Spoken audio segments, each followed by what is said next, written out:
আজ আমরা যাচ্ছি সিলেটের শহর থেকে প্রায় ৬-৭ কিলোমিটার দূরে পীরের বাজার নামক স্থানে। সেখানে একটি স্পট আছে, গার্ডেন। সেই গার্ডেনের নাম হলো যে লেক্সাস গার্ডেন। আমরা ইউটিউবে সার্চ দিয়ে দেখলাম, সেখানে মোটামুটি দেখতে অনেক সুন্দর, সেই জন্য সেখানে দেখতে যাচ্ছি। আমরা মূলত রওনা দিচ্ছি হলো সিলেটের একটি উপজেলা উসমানীনগর থেকে। সেখান থেকে আমরা যাব, প্রথমে বাসে যাব হলো শহরে, শহর থেকে পরে আবার সিএনজি দিয়ে যাব সেই জায়গায়। কারণ শহরের ভিতরে কোনো বাস সার্ভিস নেই এবং শহরের উপর দিয়ে কোনো বাস যাওয়ার কোনো অধিকার নেই কারণ সেখানে সিস্টেমই নেই। কেউ রিজার্ভ বাস নিয়ে গেলে হয়তো যেতে পারবে, আর তা না হলে আম্বরখানার নামক একটা জায়গা আছে, সেখান থেকে বাস যাওয়া যায় বিভিন্ন রোডে, বিশেষ করে জাপলুঙ্গের দিকে যাওয়া যায়। কিন্তু শহরের উপর দিয়ে কোনো বাস চলাচল নেই, শহরের ভিতরে কোনো বাস চলাচল নেই। সে শহরের সিলেট শহরের এটা একটা বৈশিষ্ট্য, শহরের ভিতরে কোনো বাস সার্ভিস নাই। সেগুলো চলাচলের জন্য সিএনজি এবং রিক্সা একমাত্র ভরসা, যার জন্য সিলেট শহর ভ্রমণ কিন্তু অনেক ব্যয়বহুল।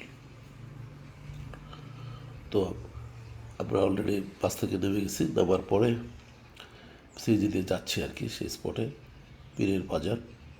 তো পীরের বাজারের স্পটে যাওয়ার সাথে সাথেই আমরা এই ভিডিওটা শেষ হচ্ছে, যতটুকু আমরা যাওয়ার যে ভিডিওগুলো সেটা এখানে আমি তুলে ধরছি। তারপরের ভিডিওগুলো, ভিতরে অ্যাক্টিভিটিসগুলো পরের ভিডিওতে আসবে। যদি কেউ দেখতে চান তাহলে পরের ভিডিওগুলো দেখবেন। তো দেখতে থাকেন, আমি আর কিছু বলছি না, আমরা জাস্ট সিনারিগুলো আপনারা দেখেন। লেক্সাস গার্ডেন স্পটের কাছাকাছি যেই পীরের বাজার, যার নাম অনুসারে জায়গার নাম হচ্ছে পীরের বাজার, সেই পীর সাহেবের মাজার আছে। ওনার নাম হচ্ছে সুন্দর আলী। তো সেই মাজারের প্রাঙ্গণ পর্যন্ত পাহাড়ের ওপর মাজারটি। তো অনেক তার প্রাঙ্গণ পর্যন্ত পাকা সড়কে গেছে, কিন্তু অনেক ঢাল রাস্তা, উঠতে খুব কষ্ট হয়েছে। অনেকক্ষণ ওঠার পরে গিয়ে দেখি সেখান থেকে আবার ডাইরেক্ট সিঁড়ি দিয়ে উপরে ওঠা লাগবে। তো আমরা ওই পর্যন্ত যাইনি, জাস্ট যে পর্যন্ত পাকা সড়ক গিয়েছে, ঢাল যদিও অনেক ঢাল, তো ওই পর্যন্ত গিয়ে ওইখান থেকে একটু ছবি তুলে আমরা এসে পড়েছি আর কি। কারণ মূলত আমরা আসছি হলো গার্ডেনে যাওয়ার জন্য। তারপরে দেখে গেলাম যে মানুষ কেন এখানে যায়। কারণ মাজার, অনেকেই মাজার গিয়ে মানত করে, সেটা আমি কখনোই করি না, এবং মাজারে আমি কখনোই দান খয়রাত করি না। কারণ হচ্ছে যে আমি কিছু চাইলে আল্লাহর কাছেই চাবো, তবে আমি মাজার দেখি। কারণ শত হলে তিনি, যে যার নামে মাজার হচ্ছে, তিনি একটা বিখ্যাত ব্যক্তি হলেই তো তার মাজার হয়।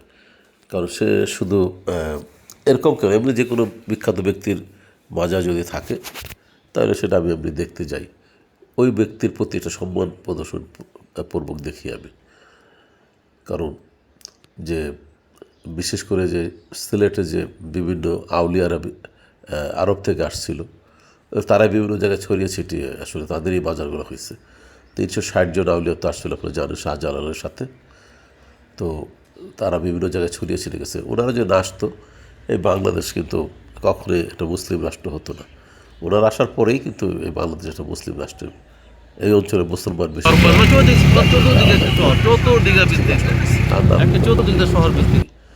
তো সেই দিক থেকে তাদের গুরুত্ব আছে, সেই জন্য সম্মান সূচক তাদের বাজারটা আমি দেখি। এটা আমি যেখানেই যাই, যদি বাজার থাকে সেটা আমি দেখি। কিন্তু অবাক লাগে যে মানুষ এই মাজারকে নিয়ে এত বিভ্রান্তি ছড়ায়, মনে হয় মাজার গেলে মানুষের পাপই হয়ে যায়, এরকম মানুষকে খারাপ চোখে দেখে। এর কারণটা আমি বুঝি না। কারণ ওনারা কি কোনো পাপী লোক ছিল তাদের কাছে গেলে খারাপ হয়ে যাবে? তাহলে আমরা আমাদের আত্মীয় স্বজনের মাজার কাছে যাই কেন? মাজার মানে কবর আর কি, তো সেখানে যাই কেন? যদি এটা বাদাই করে তাহলে সেটাকে আমরা অনেক সময় মাজার মতো বিল্ডিংয়ের মতো করে বাদাই করি না। তো সেখানে তো আমরা কেন যাই? তো সেখানে গেলে যদি কোনো ক্ষতি না হয়, তাহলে একজন বিখ্যাত লোকদের বাজার প্রাঙ্গণে গেল কেন সেখানে ক্ষতি হবে?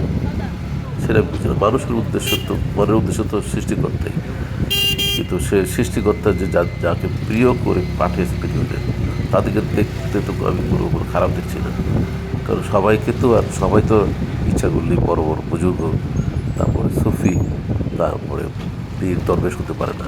আল্লাহ যাদেরকে চায় তারাই হয়। আল্লাহ তো মানুষের মধ্যে থেকেই আমাদের অ্যাকর্ডিং টু ইসলাম ল, ইসলাম ধর্ম সব কিন্তু আল্লাহ মানুষের মধ্যে প্রতিনিধি পাঠিয়েছেন। আমাদের ইসলামের ধর্ম কখনোই বলে না যে আল্লাহ নিজে আসছে, কিন্তু সবসময় প্রতিনিধি মানুষের মধ্যে থেকে প্রতিনিধি তৈরি করেছে। তা আল্লাহ যাকে প্রতিনিধি নির্বাচন করতে চাই তাকেই তো করছে। নিশ্চয়ই তো সে সব পরিণতি সেই সেন্সে দেখতে চাই।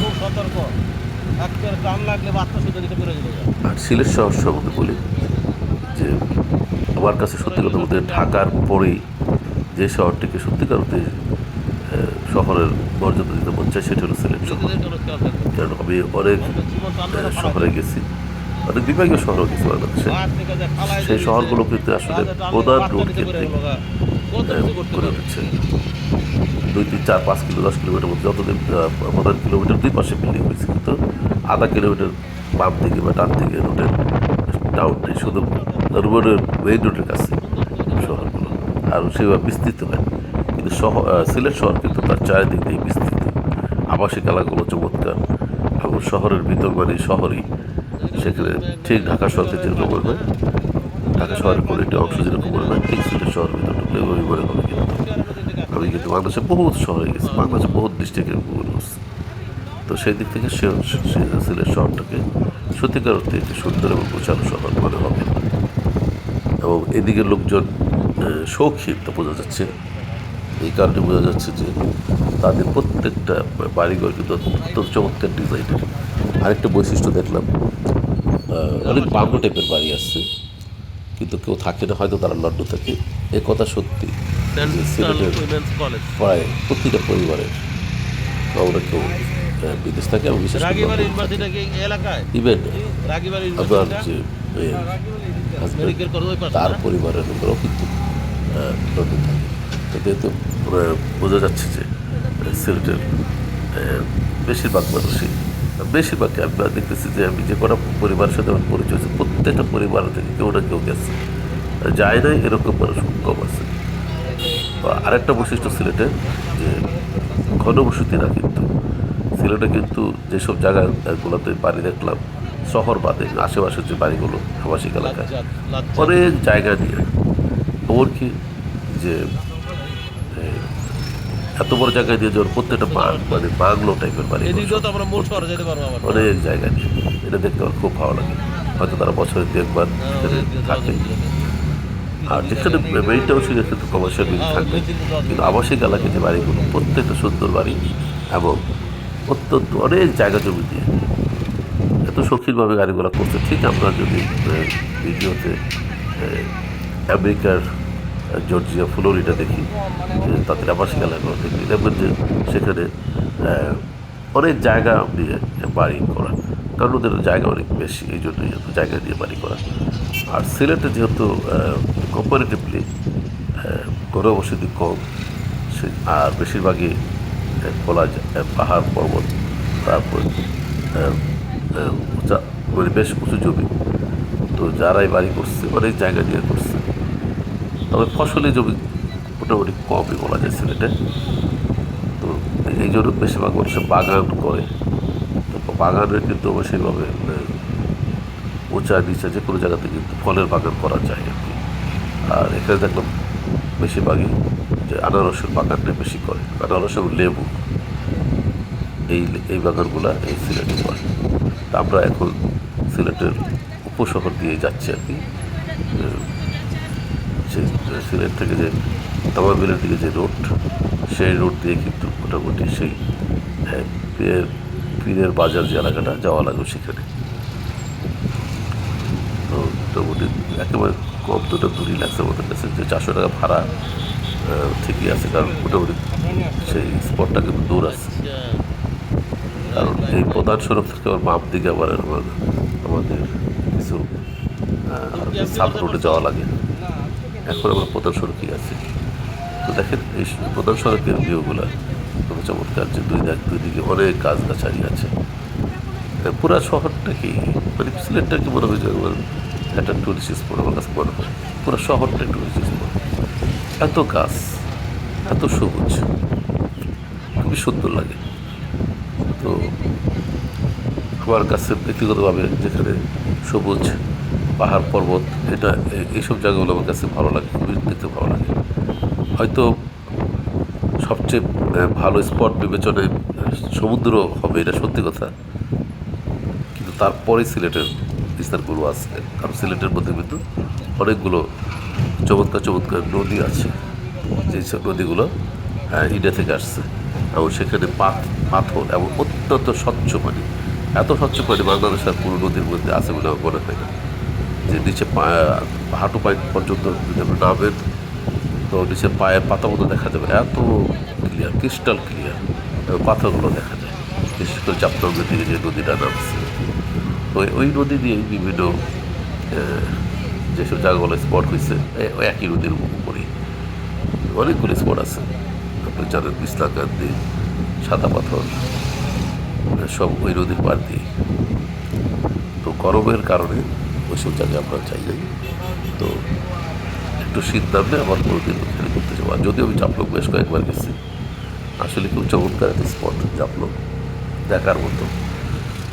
যে এই পাশ থেকে আমরা বরঞ্চ ওইদিকে সৌন্দর্যটাকে, ওই পাশে হলো ডাউকি, মায়ানমারের ডাউকি, তারা হয়তো ওই সৌন্দর্যটা দেখতে পারে না, কিন্তু আমরা কিন্তু দেখি। অনেকটা নায়াগ্রা জলপ্রপাত মতো, নায়াগ্রা জলপ্রপাত মেন সৌন্দর্যটাকে দেখে যুক্তরাষ্ট্র থেকে, কারণ পুরো নায়াগ্রাটা পড়ছে কানাডায়, কিন্তু এদিক থেকে ভিউটা হলো যুক্তরাষ্ট্র থেকে দেখা যায়। তো সেরকম ডাউকির যে সৌন্দর্যটা, পাহাড়ের সৌন্দর্যটা, সেটা আমরা বাংলাদেশ প্রাঙ্গণ থেকে আমরা দেখতে পাই, চমৎকার। সেই স্পট পর্যন্ত যাইতে যতক্ষণ আমি ভিডিও করেছি তার পুরোটাই আমি এখানে অ্যাড করলাম, কারণ আমিও অনেক লম্বা ভিডিও দেখি, বিশেষ করে যেসব ব্লগাররা অনেক বড় বড় ভিডিও করে তাদের ভিডিওগুলো দেখি। আমি উদাহরণ বলতে পারি, যেমন অ্যাডভেঞ্চার টিউব, এটা নিশ্চয় একটা বিখ্যাত ব্লগ আছে, এবং তার কর্ণধার হচ্ছে আল ফারুক সাহেব। তিনি কিন্তু অনেক লম্বা লম্বা ভিডিও করেন, তিনি আমেরিকার জর্জিয়াতে থাকেন সম্ভবত। সে কিন্তু প্রায় বাংলাদেশে আসে এবং ভিডিও করে, তার প্রতিটা ভিডিও 1 ঘন্টার কাছাকাছি, এবং 1 ঘন্টার বেশিরভাগই 1 ঘন্টার বেশি থাকে। খুব ধৈর্য সহকারে দেখতে পারি, কারণ তিনি যেটা ভিডিও করে মনে হয় যে একটা টেলি সিনেমা করতেছে আর কি, এত চমৎকার ভিডিও করে। তো ওটার ভিডিওগুলো আমরা দেখি। তো এই মানসিকতা থেকেই আমি যেটুকু করছি সব দিচ্ছি। হয়তো অনেকের ভালো লাগবে না, কিন্তু আমার ভালো লাগে, আমি নিজেই দেখি, অনেক সময় পরিবার নিয়ে আমার ভিডিও আমি নিজেই দেখি। তারপরে যদি দেখি যে না কিছু লোক দেখছে বা ক্লিক করছে, সেটা আমার দেখতে ভালো লাগে। তো অনেক কথাই বললাম, এবার আর কথা বলছি না, আপনারা ভিডিওটা দেখেন।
সাপুরের মাথা এখানে।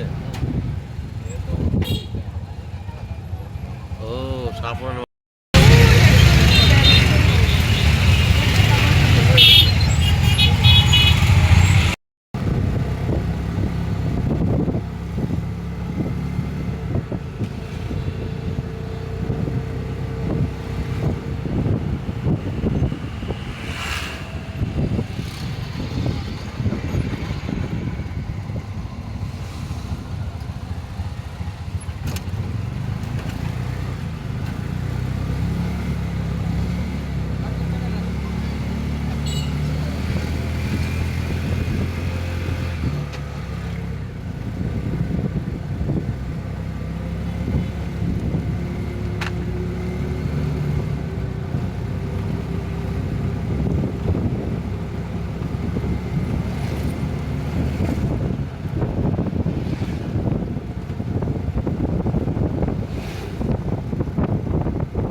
আমি আরেকগুলো ওড়াতে পারলাম।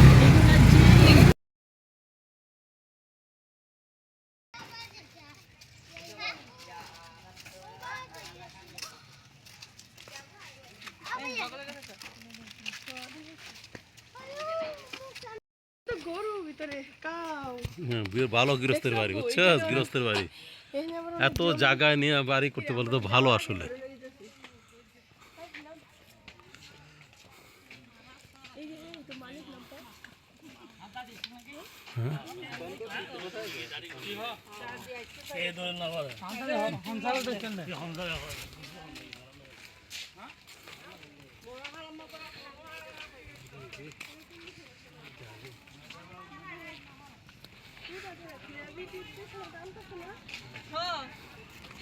পিছে গাড়ি রে, এই গাড়িতে ওটা উচিত ছিল তো, এই গাড়িতে আসা উচিত ছিল, এই গাড়িতে আসা উচিত ছিল, বুঝছস?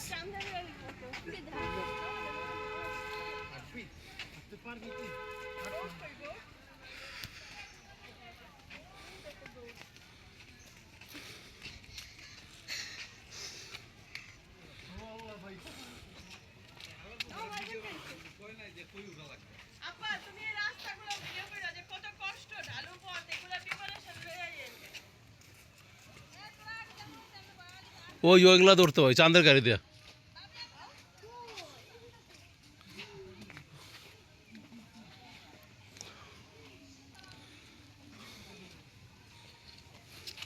এখানে কি ঘরোয়া খাওয়ার ব্যবস্থা আছে নাকি রাইন্দা দেয়?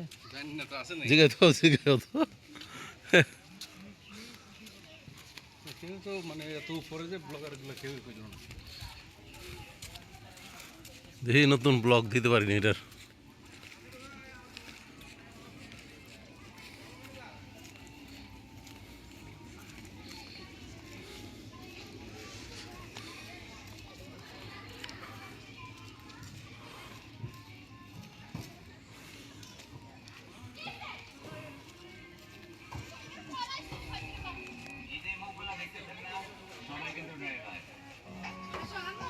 যাওয়ার সময় গাড়িতে যাওয়া যাবে।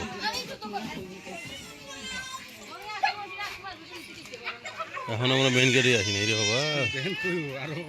হ্যাঁ কষ্ট আছে তো আরো।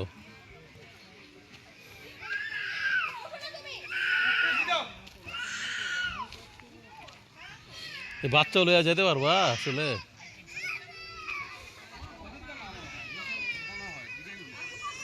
জিগাও তো। ওইটা মাজার? হ্যাঁ তো মাজারের কোন পর্যন্ত দেখি একটু। মাজার না হয় দেখুন আমরা আসার সময় দেখা যাবে না মাজার ওই রাস্তা তো, আর তো রাস্তা দেখতেছি না, নাকি ডাইন দিকে রাস্তা?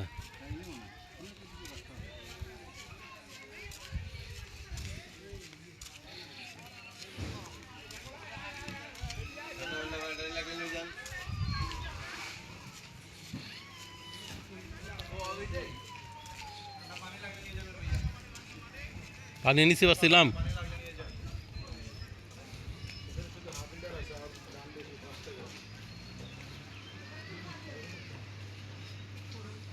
ফ্যান আছে, বসলে বসতে পারবেন আপনি।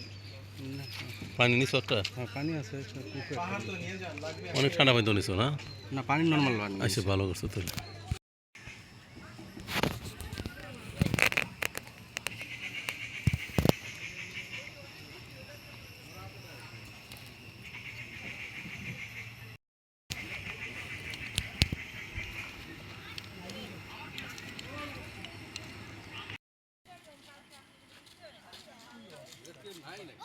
আছে আছে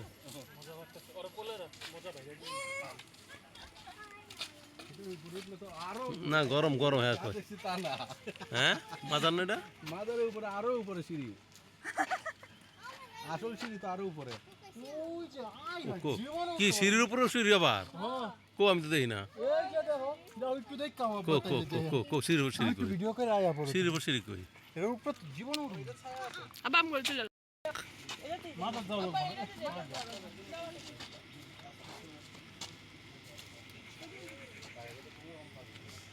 না না 2 বছরের বাচ্চার কি আছে টিকিট?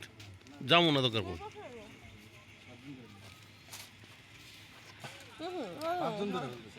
হ্যাঁ 5 জন তো 5 জন তো।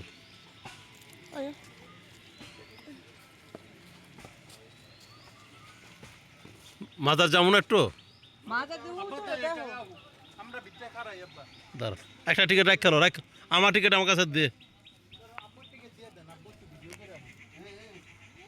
আবার লোকে যাই তা তুমি যাও তোর বাবুরা রাহি মাগো ধরে করলে আমি এত উঠতে উঠতে তোর রাইস আমি আর আব্বা ঘুমাই না দিতে আপনি যে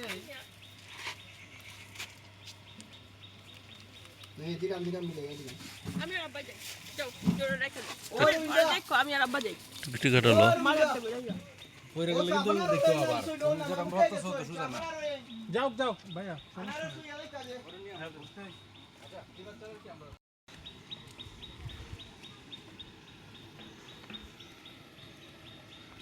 শাহ সুন্দর আলীর মাজার 360 আউলিয়ার তিনিও একজন ছিলেন আমরা যাচ্ছি এইটা হলো সিলেট শহর থেকে তামাবিল দিকে প্রায় 7-10 কিলোমিটার আসার পরে এই জায়গাটা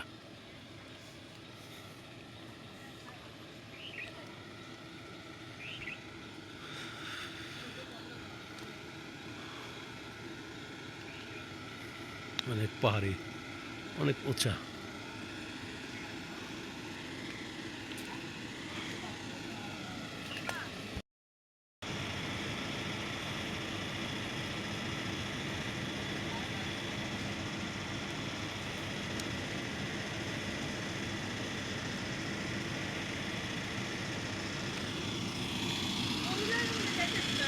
তো মাজার কোন সামনে আরো বাক্কা শুরু আছে আরো দূর আছে আচ্ছা ওই যে উপরে সিঁড়ি বললাম তো আরো সিঁড়ি আছে মহিলাকে যেতে দিতে না আমি তো চোখে দেখি না যাবো না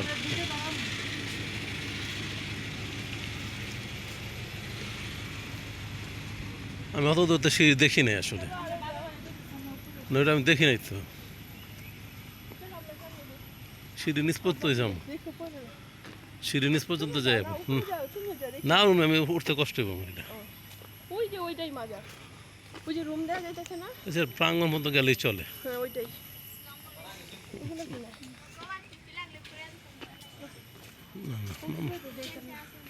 না আমরা উপরে উঠবো আমি দেখি এরিয়াটা দেখলেই হবে ও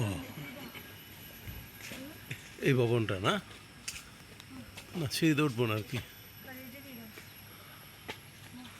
এটাই মাজার এই তো আমরা খাই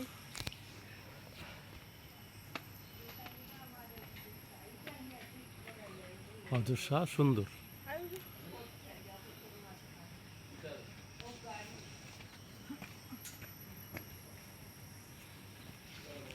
ওকে ঠিক আছে হুম ছবি না ভিডিও ঠিক আছে